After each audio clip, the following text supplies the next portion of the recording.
Hi guys, it's Parmesan Tom here. Today we're going to be making Italian sliders. These are so delicious, so good, and great for big groups or parties or just for the fam to snack on for lunch.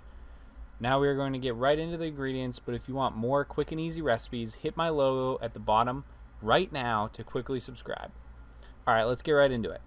First, you're going to need Hawaiian rolls, a tablespoon of butter, red peppers, banana peppers, baby tomatoes, garlic powder, Italian seasoning, parsley, balsamic vinaigrette, and of course, you'll need a variety of deli meats. You can mix it up however you prefer, but I included salami, mortadella, capicola, prosciutto, and provolone cheese.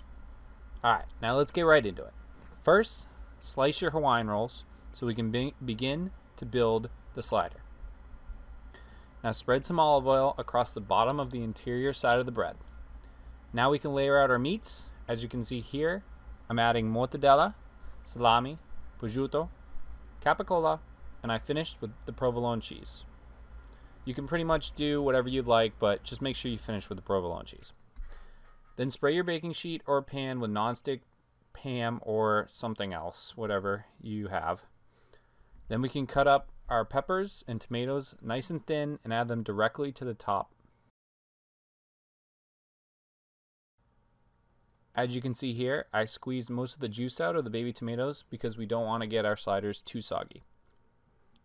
Now melt your butter and add some parsley, Italian seasoning, and garlic powder to that melted butter.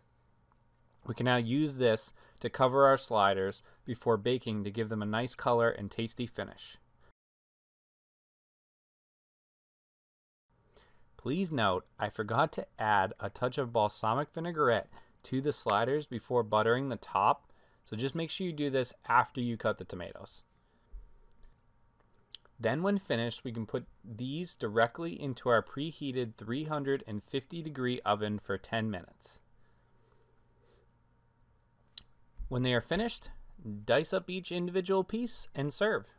It's that simple. These are delicious and super easy to make. As I mentioned before, I highly recommend you give this recipe a try. I'm Parmesan Tom, and I'd like to thank you again for watching. Leave a comment down below if you think there's a better way to make these sliders. I hope you all have a fantastic day, and please go ahead, hit that like button, and subscribe if you want more great, quick, and easy recipes. Thanks again for watching, and I'll see you all next time.